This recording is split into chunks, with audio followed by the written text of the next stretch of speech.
la CEI peut dire autre chose, mais ça ne change pas la vérité. D'accord, allez-y pour l'élection à Thiès-Salé, je l'ai gagnée. Je détiens la preuve, 127 preuves qui sont indiscutables que j'ai gagné l'élection. J'ai gagné dans les urnes, la CEI a proclamé notre résultat, qui n'est pas celui qui a été proclamé dans les urnes. Des vidéos sont disponibles, des photos sont disponibles, des rapports sont disponibles qui l'attestent. Et les 127 PV qui sont en ma possession l'attestent. Vous avez fait un recours? Alors, qu'est-ce qui s'est passé? Je vais juste résumer un peu la chose. Le samedi 27. Salut à toutes et à tous, et bienvenue sur votre chaîne d'analyse politique.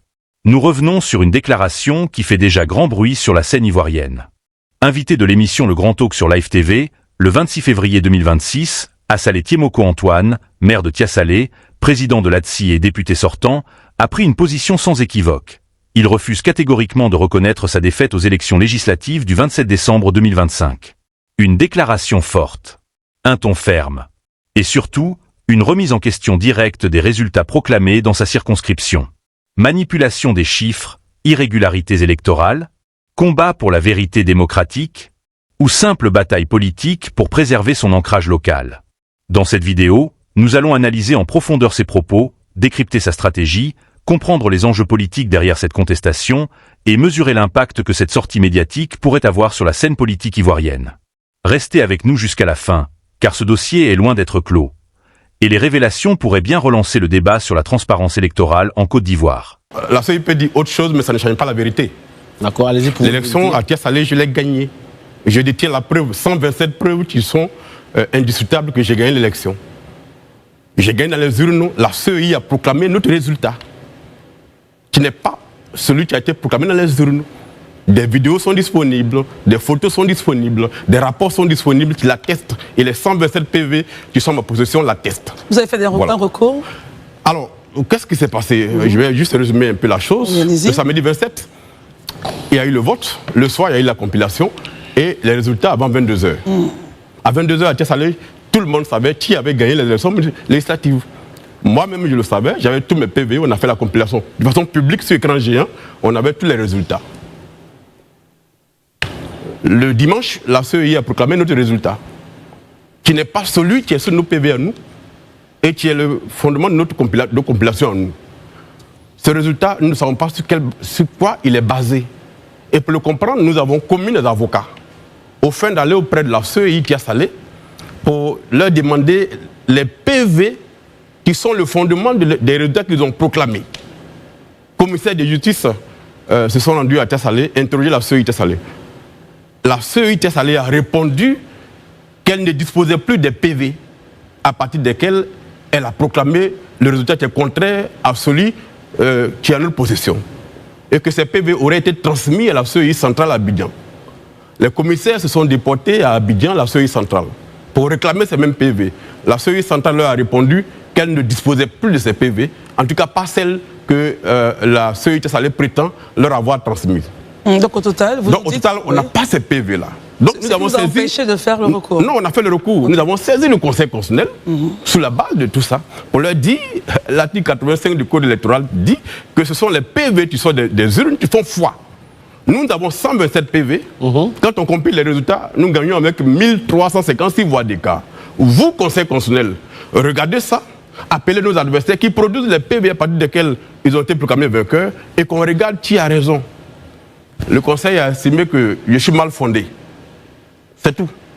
D'accord. Jusqu'à ce jour, je n'ai pas la décision du Conseil ni leur motivation.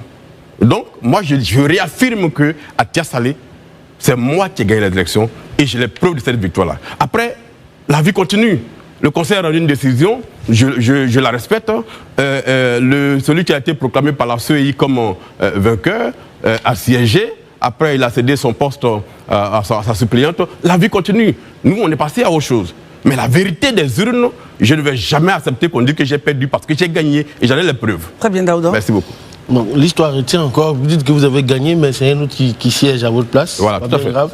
Moi, la question que je vous pose, c'est de savoir, est-ce que vous pensez que le système électoral en Côte d'Ivoire, il est biaisé ou bien c'est un problème qui est localisé à Thiès-Salé? Non, ce n'est pas un problème qui est localisé à Thiès-Salé, mais je ne parlerai pas de fraude généralisée. Je parlerai de perte de confiance des Ivoiriens dans le système électoral ivoirien. Depuis quand, par exemple? Depuis même celui que vous avez proclamé vainqueur. Depuis pratiquement aussi, 2010, la confiance des Ivoiriens s'affaisse d'élection en élection dans le jeu électoral. Il suffit de regarder un peu le taux de participation. En dehors du nord du pays, où il y a une sorte d'apathie électorale, vous regardez le reste du pays, le taux de participation ne fait que chuter. Prenons Abidjan où nous sommes aujourd'hui. Quand vous prenez Cocody, 10% de participation aux dernières législatives. Quand vous prenez dans le Grand Abidjan, vous prenez Bassam, 12%. Vous prenez Adjamé, 11%. Yopougon, 13%. Même Abobo, 24%. Ça voudrait dire? Mais ça veut dire qu'il y a un problème. Que les Ivoiriens sont en train de se dire que le système est tellement peu crédible que notre voix ne compte plus. Donc ça ne sert plus à rien d'aller voter.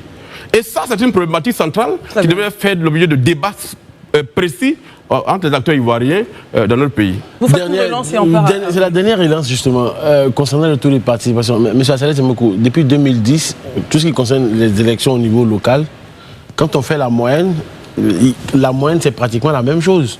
Donc quand vous dites que ça baisse, depuis 2000, j'ai envie de dire depuis 2010, ça baisse seulement. Non, ça ne baisse pas seulement.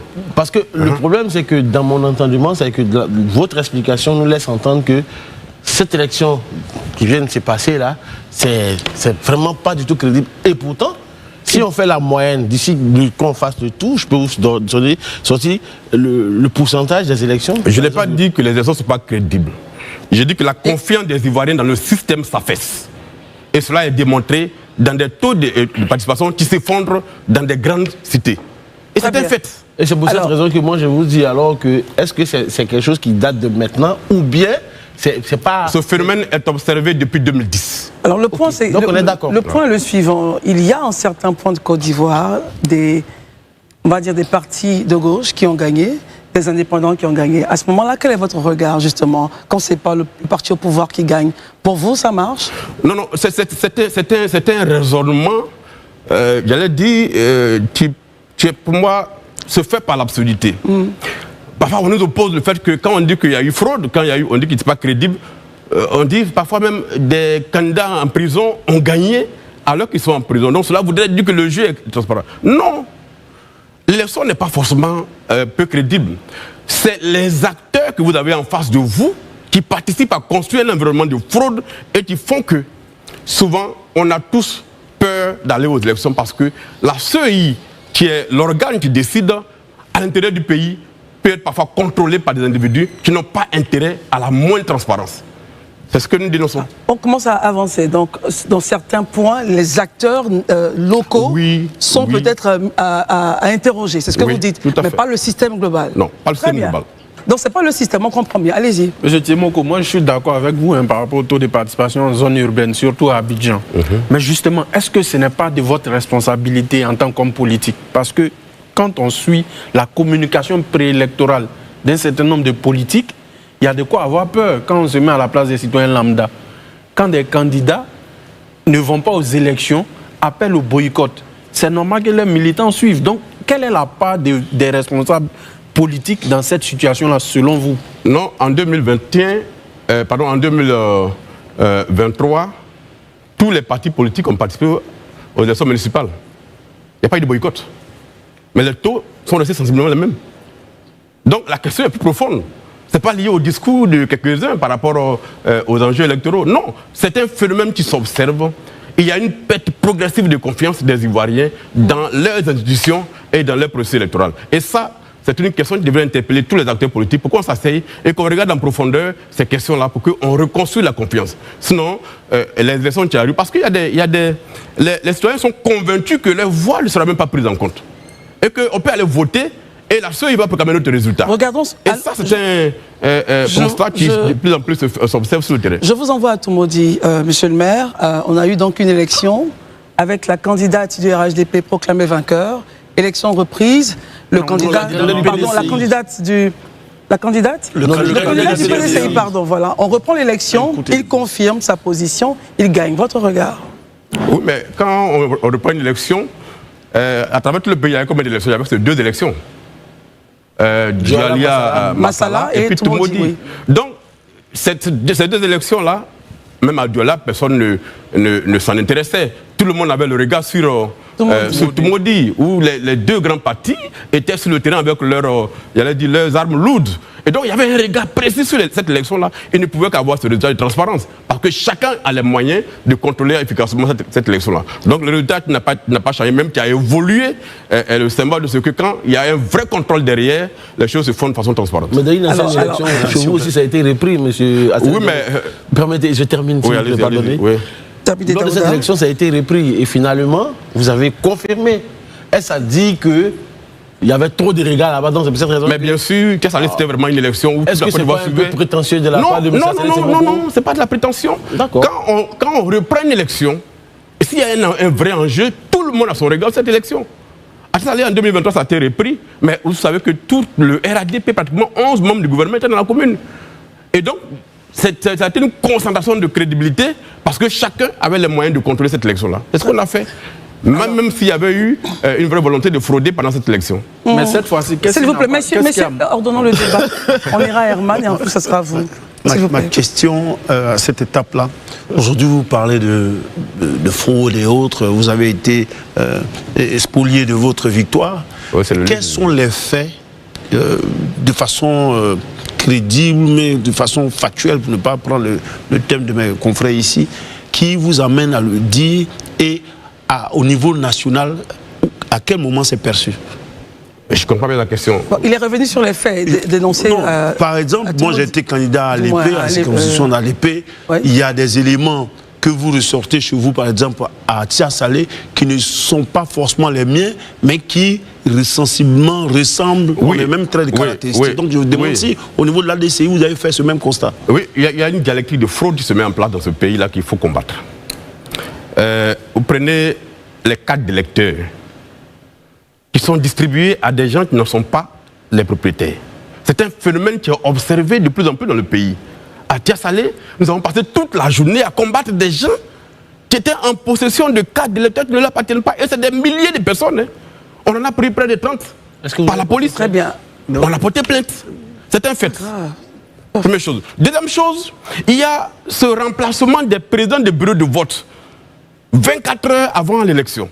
Alors que par la préfecture, on sait quelles sont les personnes que la préfecture a désignées pour être auprès de la CEI. Vous l'avez signalé à Abidjan, à la commission centrale. Bien sûr. Mais on s'est rendu compte que le lendemain, le jour du vote, ce sont des militants du RADP qui n'ont pas été formés, qui étaient dans les bureaux de vote en remplacement des fonctionnaires. Ça a été observé dans plusieurs localités, notamment à Tia-Salé. Vous avez notifié cela. Deuxième fait. Troisième fait, mais c'est assez curieux qu'on retrouve des gens qui ont des pièces d'identité ivoiriennes en main et dans leur poche ont d'autres pièces d'identité non ivoiriennes en main qui sont inscrits sur le liste électoral et qui viennent voter. On en a pris à Tia-Salé. J'ai informé le parquet. On m'a demandé de porter plainte. J'ai porté plainte. Les preuves sont là.